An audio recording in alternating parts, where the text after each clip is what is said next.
Selamat pagi dan siang pada Bapak Ibu. Puji syukur kami ucapkan kepada Allah Subhanahu Wa Taala yang mana pada pagi dan siang ini kita masih diberi kesehatan, keselamatan sehingga kita dapat berkumpul di sekolah kita yang tercinta ini, UPD Negeri 015928 yang saat ini dengan saya selawat dan salam kepada junjungan kita Nabi besar Muhammad SAW, yang mana sahabat jemaah yang kita harapkan dari masyarakat ini yang terhormat Ibu Kepala Sekolah UPD Negeri 015928 Bangun, hormat yang sama kepada Bapak Ibu Dewan Guru. Baik Bapak Ibu, adapun tujuan kita pada pagi dan siang ini adalah sosialisasi penerapan budaya positif pada guru PDD Negeri 015928 Bangun, Kecamatan Pulau Rakyat, Kabupaten Ketaan. Ini adalah salah satu tugas saya, yaitu CDP Angkatan 10 Kabupaten Ketaan.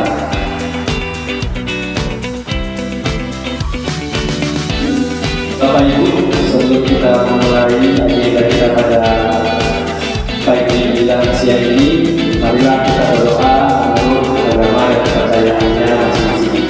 Berdoa dimulai.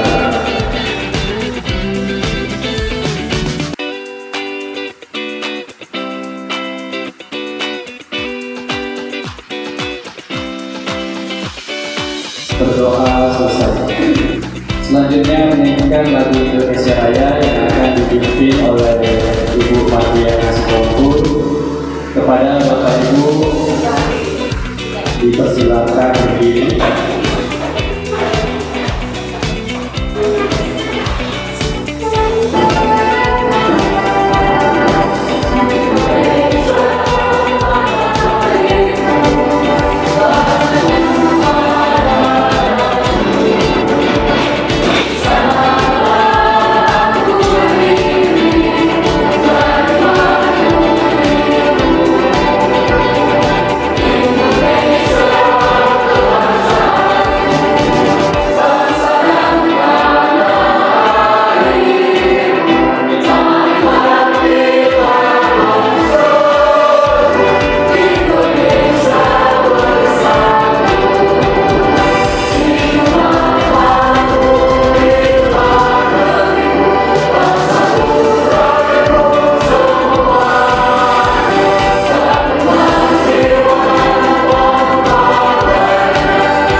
Baik Bapak Ibu, selanjutnya perkenalkan, nama saya Muhammad Fadli Siagia UPD.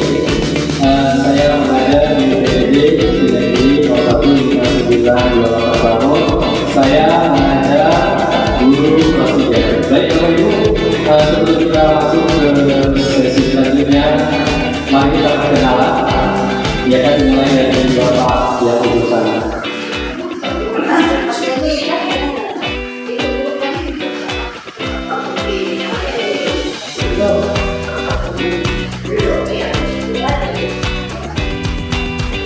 Perkenalkan, nama saya Dewi Alfi Nurpalpau, guru pendidikan jasmani olahraga dan kesehatan.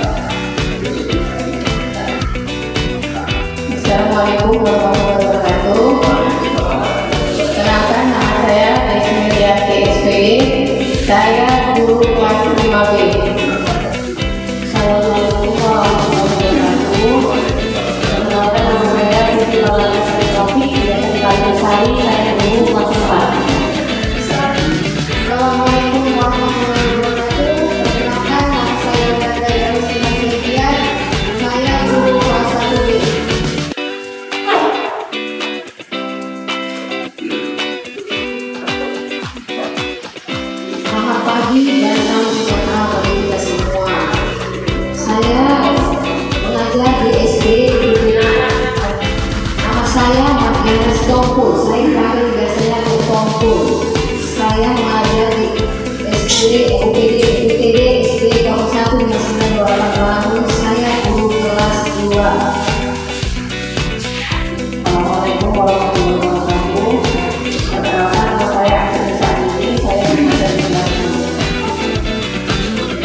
Assalamualaikum warahmatullahi wabarakatuh. Perkenalkan nama saya Muhammad Zuli, biasa dipanggil Pak Zuli.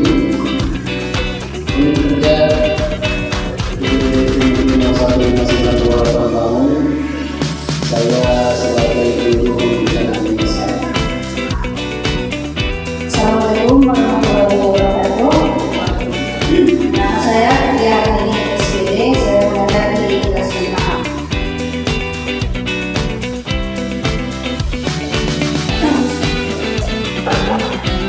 Oke, Bapak Ibu, sebelum kita masuk ke acara selanjutnya, ada baiknya kita explain dulu ya Bapak Ibu. Oke, di sini kita explain-nya ya gampang-gampang aja ya kan. Oke, di sini kita explain-nya menyebutkan nama, yang awalannya ya kan, yang memotivasi. Contoh nih mulai dari saya. Nama saya Muhammad Ahmad Siakian ya kan. Kalau disingkat menjadi MAS ya kan. M-nya mulai, A-nya asa, S-nya semangat. Jadi kalau digabungkan jadi mulai asa semangat. Oke, lanjut Pak.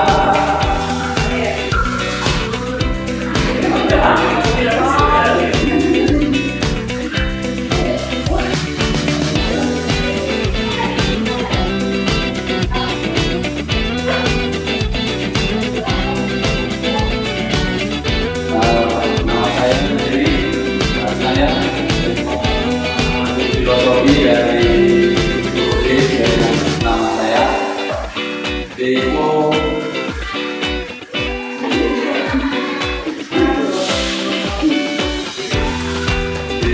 durian dan yang manis luarnya sakit ya.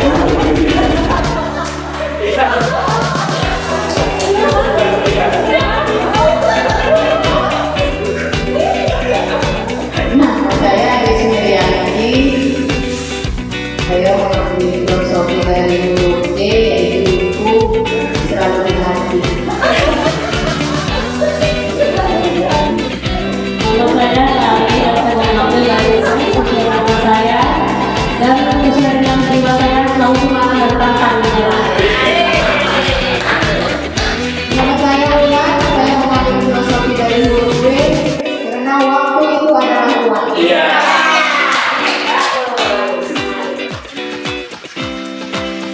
Nama saya adalah Mardiana Sutokso. Saya mengambil dari M karena M itu manggis. Saya suka manggis, warnanya putih. Hati saya putih-putih. Yang ini dua saya M. Jadi yang luar merah menyala semangat.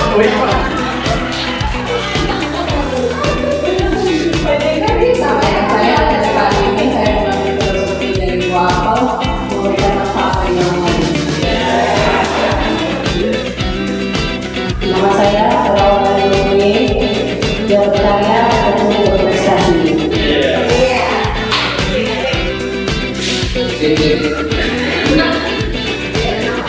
Nama panggilan saya Zuli, biasanya orang bilang ya. Nama panggilannya dari Z. Kalau di buah-buahan ada buah zaitun. Obat dari segala macam.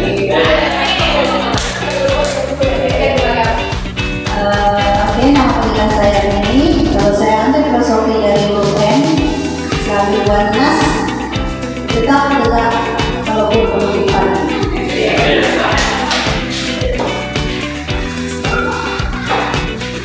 Baik Bapak Ibu, mari sama-sama kita dengarkan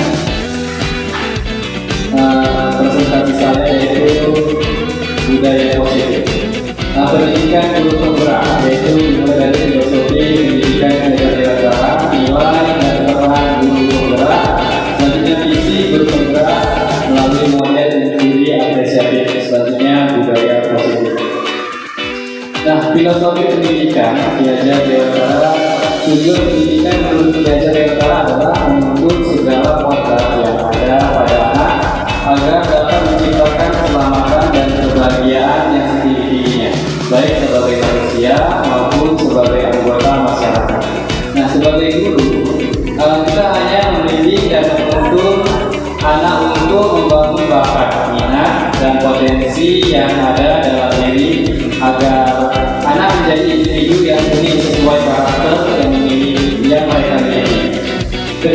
diberikan untuk siswa agar memiliki jiwa yang bebas dan mereka tetap berpedoman pada nilai-nilai keselarasan, kekeluargaan, kebersamaan, tanggung jawab, disiplin, dan demokrasi.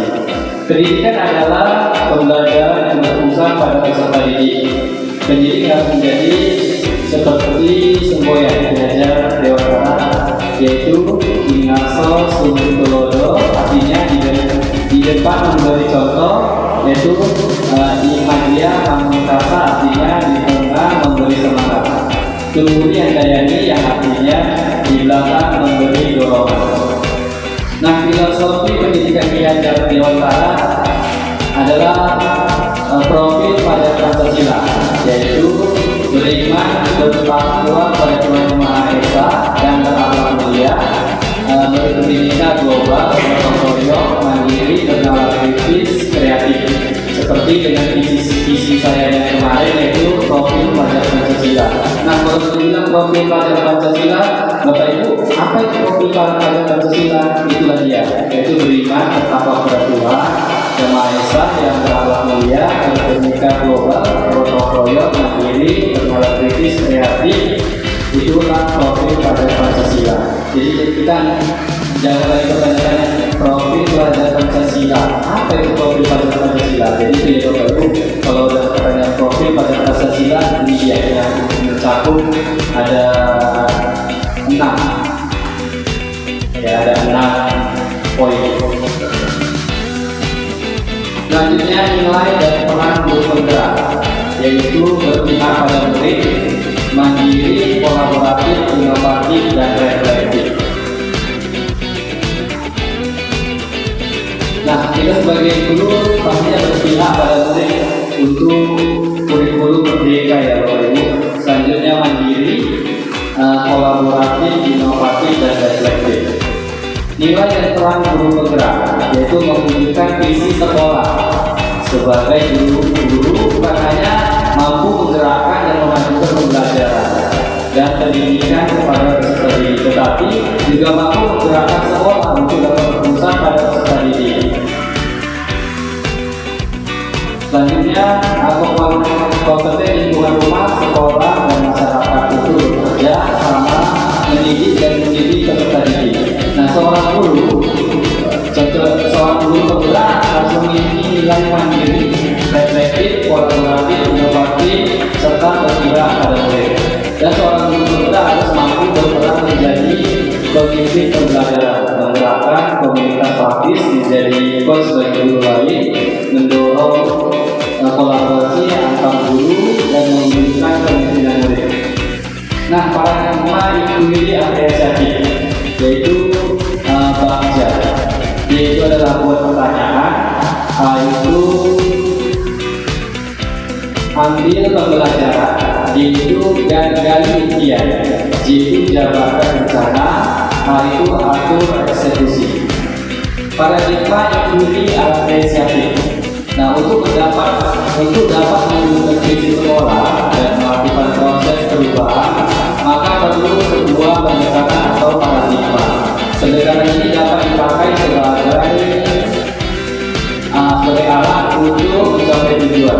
Nah, paradigma yang akan dipilih dalam melakukan suatu perubahan positif ini dikenal dengan inklusi apresiasi, yang disingkat sebagai IA.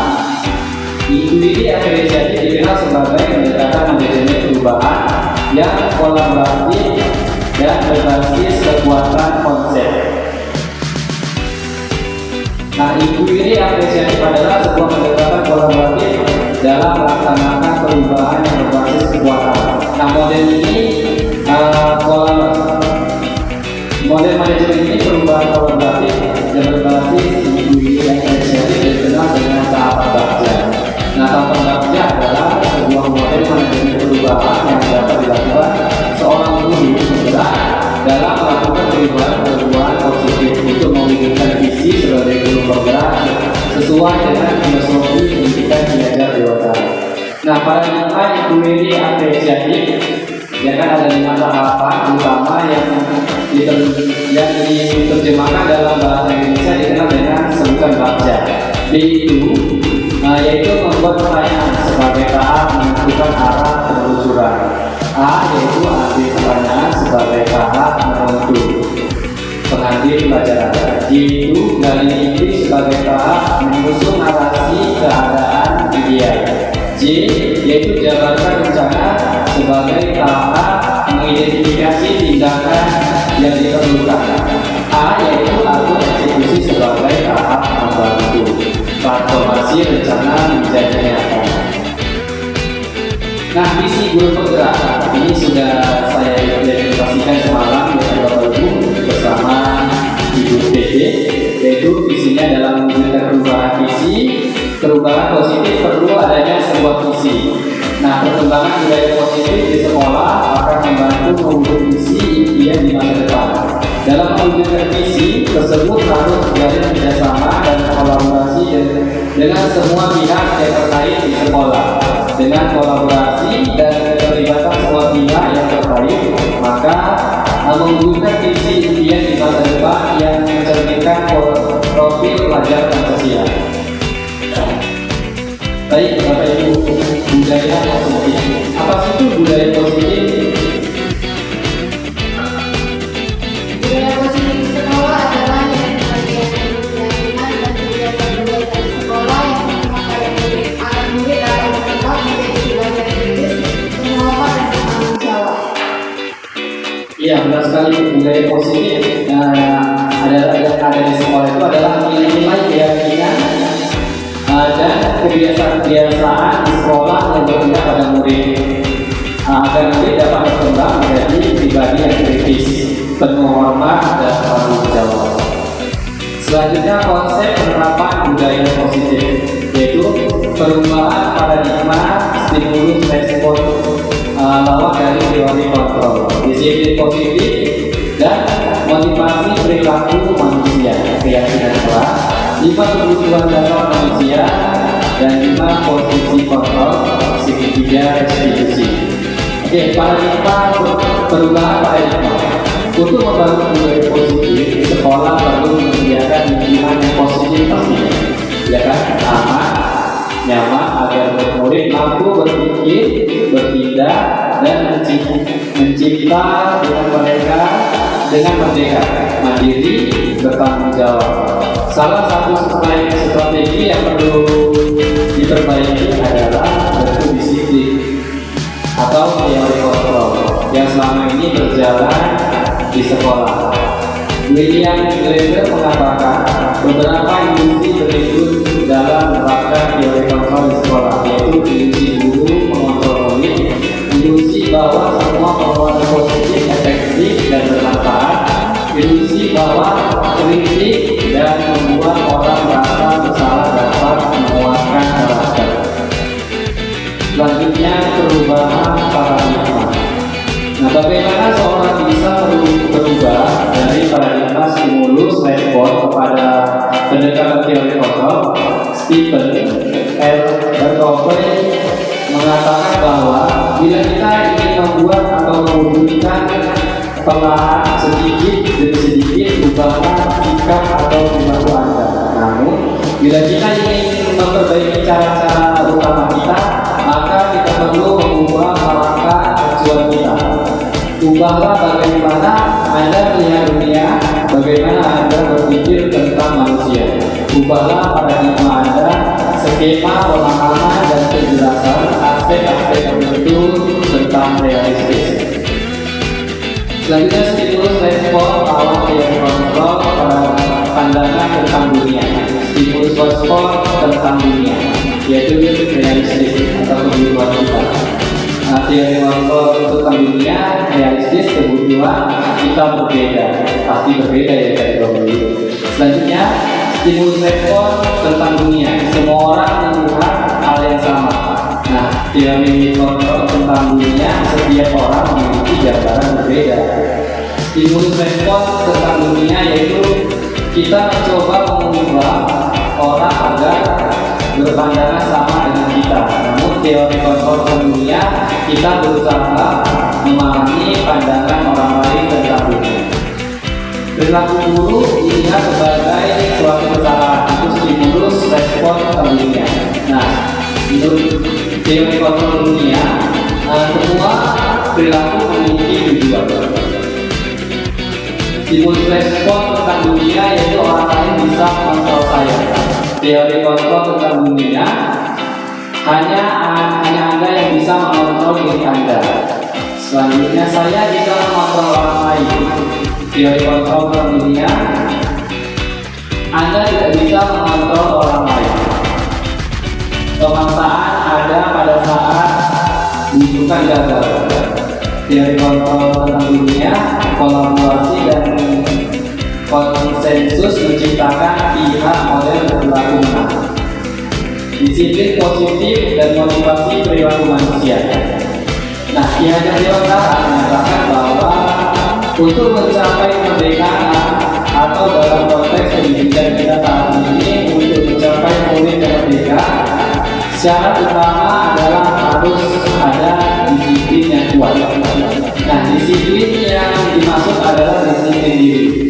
Nah, pemikiran Ki Hajar Dewantara ini sejalan dengan Diana Gosen, yaitu menyatakan ada 3 alasan motivasi perilaku manusia, yaitu untuk menghindari ketidaknyamanan atau hukuman, untuk mendapatkan imbalan atau penghargaan dan orang lain, untuk menjadi orang yang mereka inginkan dan menghargai diri sendiri dengan nilai-nilai yang mereka percaya. Jadi Bapak Ibu, mungkin ada yang ingin bertanya sampai sini? Oke Pak, oke, tidak semangat ya kan Bapak Ibu. Oke, agar tidak semangat Bapak Ibu, saya harapkan berdiri semuanya. Mari kita ekspresi lagi agar pakai jarak Bapak Ibu. Ya kan.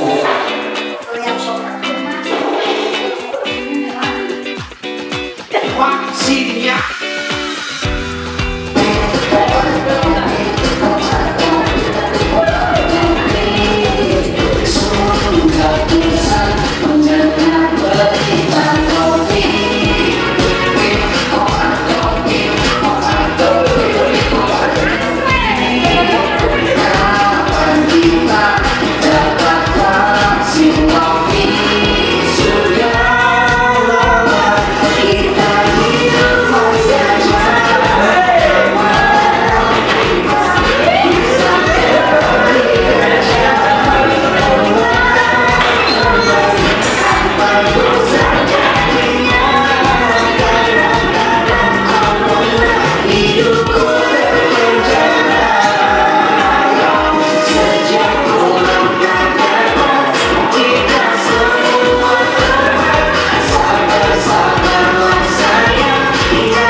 Sudah panas Bapak Ibu? Oke, kita lanjut ya. Oke, disiplin positif. Bapak pendidikan kita di antara menyatakan bahwa di mana ada kemerdekaan, disitulah kita harus ada disiplin yang kuat. Sungguh disiplin itu bersifat disiplin, yaitu kita sendiri yang mewujudkan. Jika melakukan self-disiplin, kewajiban penguasaan lain mendisiplinkan diri kita. Dan peraturan demikian itulah yang harus ada di dalam suasana yang merdeka. Nah, Ki Hajar Dewantara menyatakan bahwa untuk mencapai kemerdekaan itu dalam konteks pendidikan kita saat ini, untuk mencapai murid yang merdeka, syarat utama adalah harus ada disiplin yang kuat. Nah, disiplin yang dimaksud adalah disiplin diri yang memiliki motivasi internal. Jika kita tidak memiliki motivasi internal, maka kita memerlukan pihak lain untuk mendisiplinkan kita atau motivasi eksternal. Karena berasal dari luar, bukan dari dalam diri kita sendiri. Disiplin positif. Apa sih itu disiplin positif?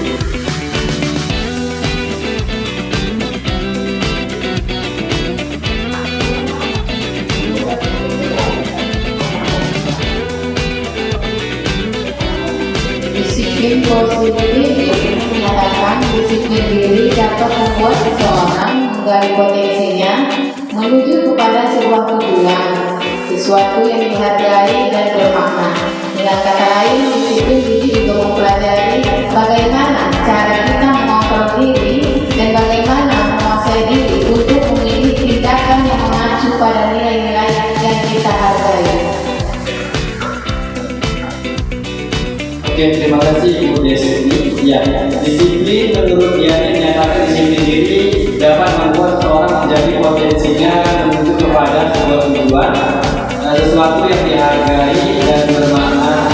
Dengan kata lain, disiplin juga mempelajari bagaimana cara kita mengontrol diri dan bagaimana menguasai diri untuk memilih tindakan yang mengacu pada nilai-nilai yang kita hargai. Selanjutnya motivasi perilaku manusia. Ini sama masih Dian Negosiasi menyatakan ada 3 alasan motivasi perilaku manusia, yaitu menghindari ketidaknyamanan atau hukuman, untuk mendapatkan imbalan atau penghargaan dari orang lain, untuk menjadi orang-orang yang mereka inginkan dan dihargai diri sendiri dengan nilai-nilai yang mereka percayai. Nah, tujuan disiplin positif adalah melakukan motivasi yang ketiga pada murid-murid kita yakin untuk menjadi orang yang mereka inginkan dan menghargai diri sendiri dengan nilai-nilai yang mereka percaya. Ketika murid-murid kita memiliki motivasi tersebut, mereka dapat memiliki motivasi intrinsik yang berdampak jangka panjang. Motivasi yang tidak akan terpengaruh pada adanya hukuman atau hadiah. Jadi Bapak Ibu, hukuman itu juga tidak boleh untuk kita semua, juga hadiah, ya kan? Hadiah itu hanya boleh dicatat kalau di dalam guru program. Keyakinan kelas. Nah, keyakinan kelas mengandung nilai-nilai kebajikan yang mengandung terwujudnya budaya positif. Suatu keyakinan akan lebih memotivasi seorang diri dalam atau secara implisit. Seorang akan lebih bergerak dan bersemangat untuk menjalankan keyakinan kelas daripada hanya sekedar mengikuti serangkaian peraturan. Guru dan murid berdiskusi bersama membentuk keyakinan kelas yang disepakati bersama, kemudian bertanggung untuk menjalankannya. Dalam menjalankan keyakinan kelas, setiap warga kelas harus memahami dan menyepakati konsekuensi apa yang akan didapat. Jika ada warga kelas yang melanggar keyakinan kelas yang disepakati, mengapa harus konsekuensi? Mengapa tidak hukuman?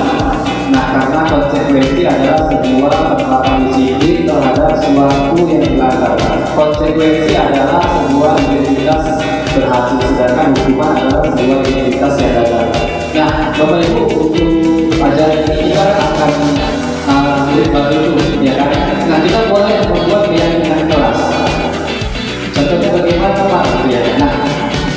kita baru kita membuat keyakinan kelas.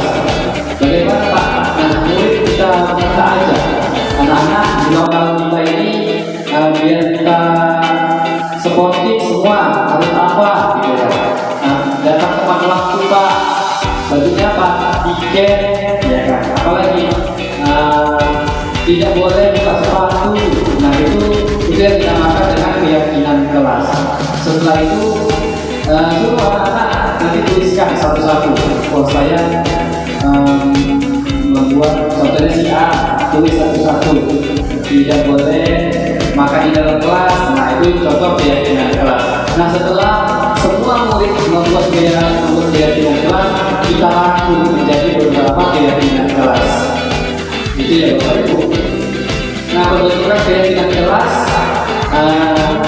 keyakinan kelas bersifat lebih abstrak daripada peraturan yang lebih rinci dan konkret. Nah keyakinan kelas berupa pernyataan universal, pernyataan keyakinan kelas senantiasa dibuat dalam bentuk positif. Nah keyakinan kelas sebenarnya tidak terlalu banyak sehingga mudah dilihat dan dipahami oleh semua warga kelas. Keyakinan kelas sebaiknya sesuatu yang dapat diterapkan di lingkungan tersebut. Nah semua warga kelas sebenarnya ikut berkontribusi dalam pembuatan keyakinan kelas lewat kegiatan curang pendapat. Nah bersedia meninjau kembali keyakinan kelas dari waktu ke waktu. Nah ini kebutuhan dasar manusia dalam kerangka disiplin positif. Ada 5 konsep kebutuhan dasar manusia yang harus dipahami oleh guru, yaitu kebutuhan bertahan hidup, cinta dan kasih sayang, kebutuhan untuk diterima, kekuasaan atau kebutuhan pengakuan atas kemampuan, kebebasan, kebutuhan akan pilihan, kesenangan, kebutuhan untuk merasa senang. Dari Bapak Ibu kita bahas satu-satu. Kebutuhan bertahan hidup. Nah ini artinya di dalam suatu kelas kebutuhan bertahan hidup ini biarkan aja mereka berkolaborasi apa yang diinginkan. Itu namanya kebutuhan cinta dan kasih sayang, kebutuhan untuk diterima. Kadang ada murid yang leader itu ya Bapak Ibu. Nah ini harus kita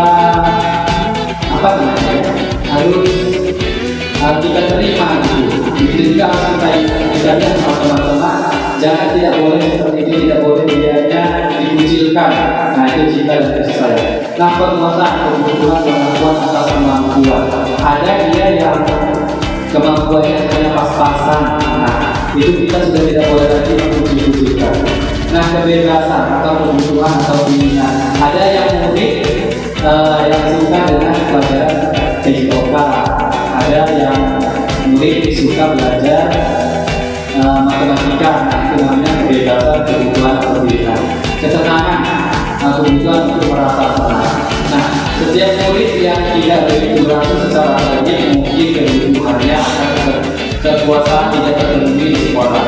Sebagai guru kita dapat melibatkan dalam kegiatan yang berpeluangkan murid tersebut membuat pencapaian yang berarti.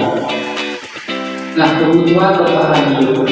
Kebutuhan bertahan hidup adalah kebutuhan yang bersifat fisiologis untuk bertahan hidup, misalnya kesehatan, rumah, dan makanan.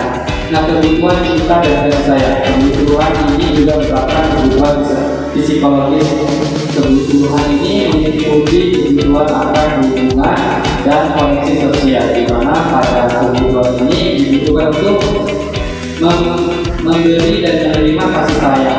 Anak-anak yang memiliki kebutuhan cinta dan kasih sayang yang tinggi biasanya ini disukai dan diterima oleh lingkungan, dan biasanya mereka juga belajar karena suka dengan gurunya. Nah kebutuhan penguasaan, kebutuhan ini berhubungan dengan kekuatan untuk mencapai sesuatu menjadi kompeten, terampil, diakui atas prestasi dan keterampilan kita. Kebutuhan ini juga mengikuti keinginan untuk dianggap berharga. Anak-anak yang memiliki kebutuhan dasar penguasaan yang tinggi biasanya selalu ingin menjadi pemimpin. Mereka suka mengamati sebelum mencoba, dan mereka akan kecewa bila melakukan kesalahan. Selanjutnya, kebutuhan kebebasan.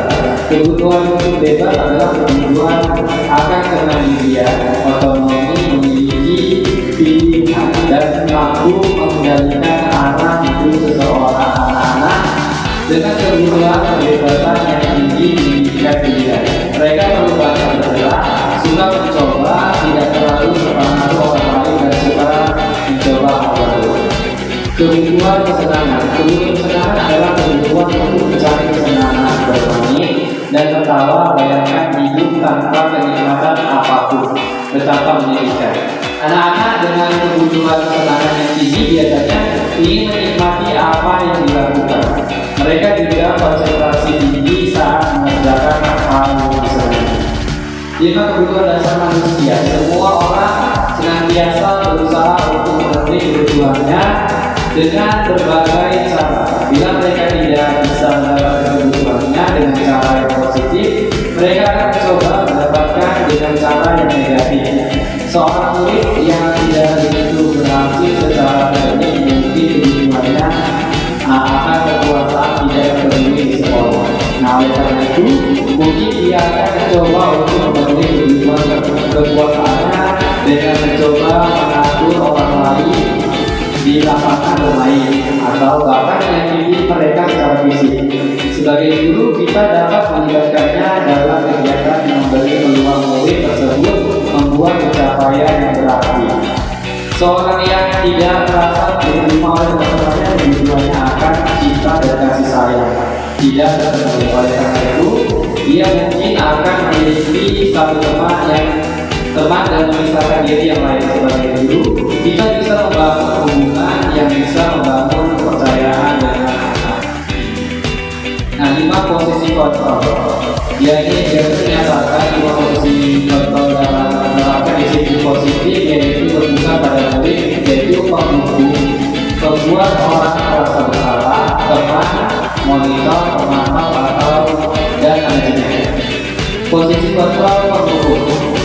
Akibat yang ditimbulkan dari posisi kontrol adalah dapat membuat murid marah pada guru, bahkan mendendam dan bersifat agresif.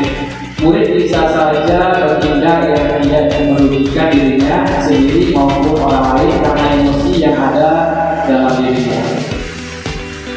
Posisi kontrol membuat orang merasa bersalah.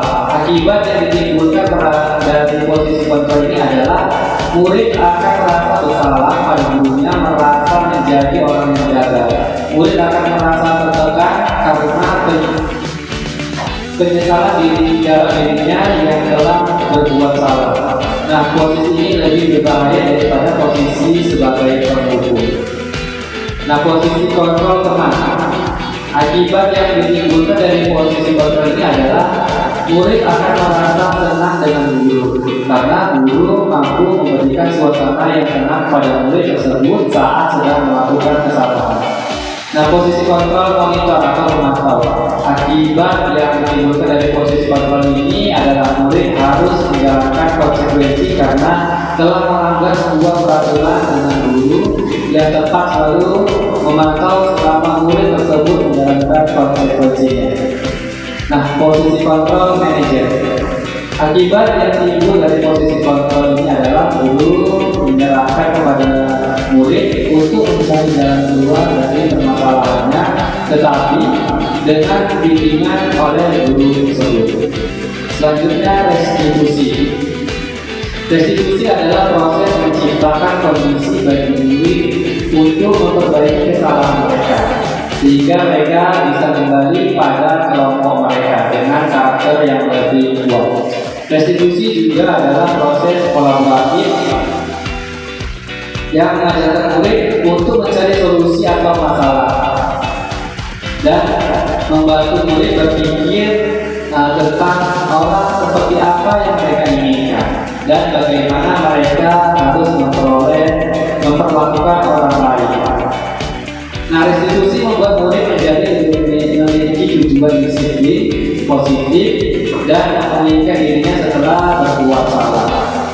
Restitusi melalui restitusi kita murid berbuat salah, guru akan menanggapi dengan cara yang menginginkan murid untuk membuat evaluasi internal tentang apa yang dapat mereka lakukan untuk memperbaiki kesalahan mereka dan mendapatkan kembali harga dirinya. Restitusi menguntungkan korban, tetapi juga menguntungkan orang-orang yang telah berbuat salah.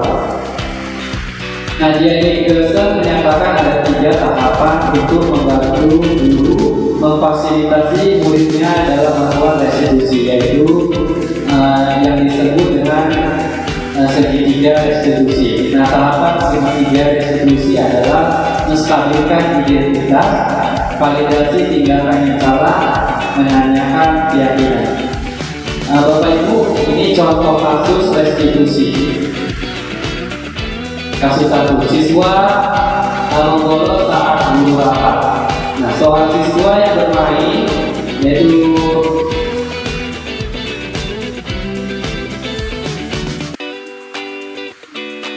Lilis kemarin dilaporkan tidak mengikuti pelajaran dikarenakan membolos sekolah ketika Bapak Ibu guru sedang rapat.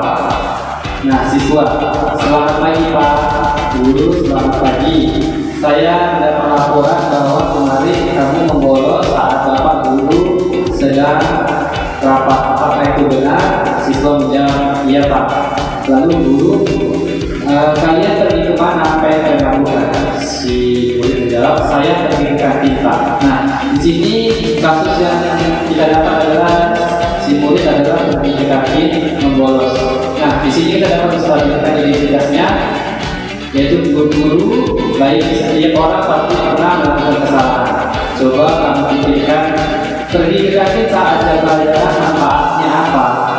Si siswa menjawab, tidak ada Pak. Lalu guru, membolos yang kamu lakukan kemarin itu benar atau salah? Siswa menjawab, salah Pak. Saya sudah melanggar aturan dalam membuat dan membuat Bapak jadi cemas. Selanjutnya, validasi tindakan yang salah. Kenapa kamu membolos? Si siswa menjawab, kemarin saya bosan di kelas. Kemudian ada teman yang mengajak untuk membolos. Ketika membolos, maka dari itu saya membolos. Guru bertanya lagi, sekarang kamu sudah sadar belum? Apakah masih membolos lagi? Siswa, sudah Pak, saya minta maaf, kami tidak akan membolos lagi. Nah, menanyakan keyakinan. Untuk kedepannya, bila Bapak Guru sedang rapat, apa yang akan kamu lakukan? Apa yang akan kamu lakukan untuk memperbaiki kesalahan ini? Saya akan meminta tugas ke guru mata pelajaran Pak. Guru bertanya lagi, baik, semoga kamu mendapatkan pelajaran bermakna dari kesalahan yang sudah kamu lakukan. Siswa menjawab, ya Pak, terima kasih. Kasus kedua, siswa mencontek saat sumati akhir semester. Seorang siswa yang bernama Fajar ketahuan melakukan kecurangan dengan mencontek pada saat pelaksanaan tes sumati akhir semester. Selamat pagi Pak, selamat pagi. Apakah kamu tahu apa saya pakai ke sini? Siswa menjawab, kemarin waktu ujian semester saya mencontek Pak. Coba kamu ceritakan kronologi kejadiannya. Siswa menjawab, iya Pak, jadi waktu itu saya membawa catatan kecil ke dalam ruangan penilaian akhir semester dan diketahui oleh pengawas ruangan Pak. Nah, di sini kita dapat menstabilkan identitas. Oh begitu, saya yakin tidak ada siswa yang sempurna. Kamu sudah balik, mau mengakui kesalahan yang sudah kamu lakukan. Siswa, iya Pak, saya minta maaf. Validasi tindakan yang salah. Kenapa kamu sampai mencontek? Siswa menjawab, karena pelajaran begitu sulit. Jadi saya memutuskan untuk membawa catatan kecil. Saya meminta maaf Pak. Guru, tindakan apa yang benar atau salah? Salah Pak, saya tidak jujur dalam mengerjakan penilaian akhir semester. Menanyakan keyakinan. Untuk kedepannya, apa yang akan kamu lakukan saat ujian berlangsung? Saya akan belajar lebih tertutup Pak, dan bertanya kepada guru mapel apabila saya belum paham tentang pembelajaran. Bagus, Bapak Guru pasti akan dengan senang hati membantu kalian. Siswa, terima kasih Pak. Ini dokumentasi saya saat segitiga restitusi kasus 1 dan kasus 2. Kasus 1 dengan murid saya ini, kasus 2 dengan murid kelas 4 pajak. Di sini dokumentasi juga menyampaikan pembelajaran mengenai keyakinan kelas.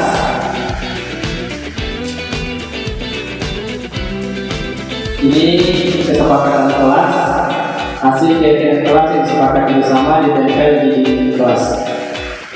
Guru memberi penguatan kepada murid agar melaksanakan keyakinan kelas yang sudah dibuat dan disepakati.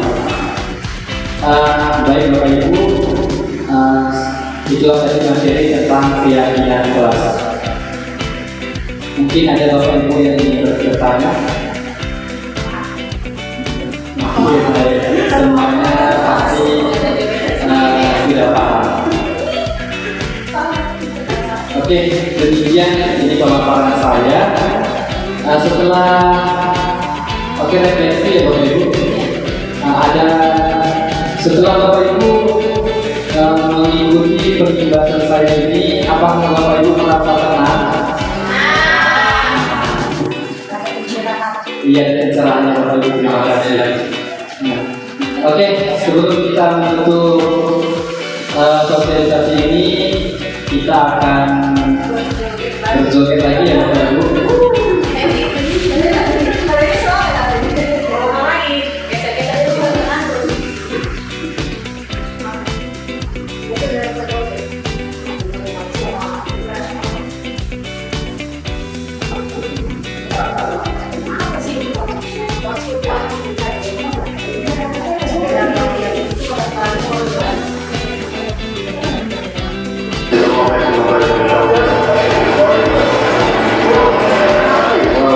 Somebody wait on that shit.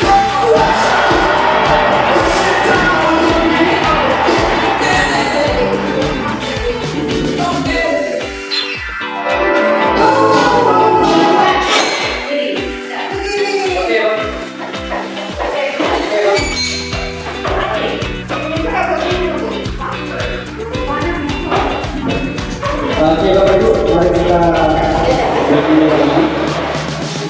Buat jalan Bapak Ibu.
Oke, boleh tepuk tangan untuk semua Bapak Ibu.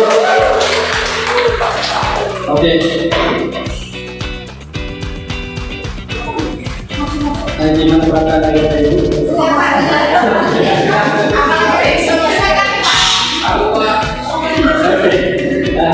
Baik Bapak Ibu, demikianlah presentasi penerapan budaya positif tugas saya di DPR 10. Saya ucapkan terima kasih kepada Bapak Ibu. Sebelum kita mengakhiri perjumpaan kita, mari sama-sama kita mengucapkan alhamdulillah. Saya ucapkan terima kasih kepada Bapak Ibu. Semoga Bapak Ibu bisa seperti saya mengusung GDP angkatan selanjutnya. Baik, Bapak Ibu, dengan berakhirnya tadi kita joget-joget, maka berakhirlah acara sosialisasi penerapan budaya positif. Saya akhiri wabillahi taufiq wal hidayah. Assalamualaikum warahmatullahi wabarakatuh. Dan selamat siang.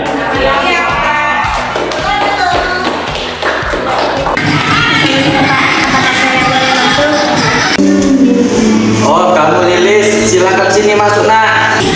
Lilis, kamu tahu nggak kenapa kamu dipanggil kemarin? Tapi Pak, saya melakukan kesalahan. Saya sering tidak masuk dan Pak ada memberikan pemberitahuan ke Bapak. Pasti kamu punya alasan mengapa kamu melakukan hal itu. Saya tidak suka sama belajar sepeda. Jadi saya masih tidak nyaman kalau sedang belajar bersama. Oh begitu. Apakah kamu masih ingat nggak dengan keyakinan kelas yang telah kita buat? Ingat Pak, Kalau boleh tahu, Bapak coba sebutkan apa saja keyakinan yang kelas yang sudah kita perbuat. saling menghargai dan menghormati. Semangat belajar, meningkatkan disiplin. Lalu, apa yang akan kamu lakukan agar hal ini tidak terulang lagi? Saya akan meningkatkan kedisiplinan, menerapkan sikap saling menghargai dan menghormati dimanapun saya berada. Bagus, Bapak bangga sama kamu. Bapak yakin kalau kamu pasti bisa mewujudkannya. Terima kasih Pak. Ya. Saja, dari tadi Bapak perhatikan kamu kurang bersemangat. Kamu pasti punya alasan mengapa kamu melakukan hal itu. Ya Pak, malam saya membeli sampai Tentu permainannya pasti mengasihkan. Kapan-kapan kita main Mobile Legends bareng ya. Bapak juga gemar dengan permainan itu. Kadang saat Bapak jenuh dengan rutinitas dan pengen relax, Bapak juga sekali-sekali memanfaatkan HP untuk main game. Tetapi Bapak harus sadar diri. Nah, apa kamu ingat dengan kesepakatan yang dulu pernah kita buat jika di awal kelas? Ya Pak, saya ingat dengan yang Bapak sampaikan saya harus disiplin dan bertanggung jawab lebih dengan sekolah saya. Coba diingat apakah ada hal lain yang belum kamu penuhi dengan kesepakatan itu? Ya Pak, saya ingat saya bisa menolak memilih hal yang boleh dan tidak berada di kelas. Bagus jika kamu ingat. Sekarang Bapak tanya, apakah yang kamu lakukan tadi baik ketika kamu lakukan di kelas? Tidak baik Pak. Benar sekali. Lalu apa yang akan kamu lakukan untuk mencegah hal itu tidak terulang lagi? Saya tidak akan main game online. Baik, Bapak yakin Fajar pasti bisa. Semoga Fajar bisa menghargai nilai baik yang ada pada diri sendiri dan menghargai keyakinan kelas kita ya. Assalamualaikum, saya Fajar Rumanski, kelas 3. Saya senang sekali diajak diskusi dengan Pak Afandi untuk dapat mengendalikan diri amarah saya. Saya tidak akan mengulangi perilaku saya yang salah lagi. Assalamualaikum warahmatullahi wabarakatuh. Saya Wulandari Agustina, SPD, rekan sejawat calon guru penggerak angkatan 10, Bapak Muhammad Afandi Silvian, yang akan menyampaikan umpan balik terhadap diskriminasi yang sudah dilakukan oleh Bapak Muhammad Afandi Silvian. Setelah Bapak Afandi melakukan dan menyampaikan destinasi pemahaman tentang budaya positif pada kami guru PTB 015928 Bangun,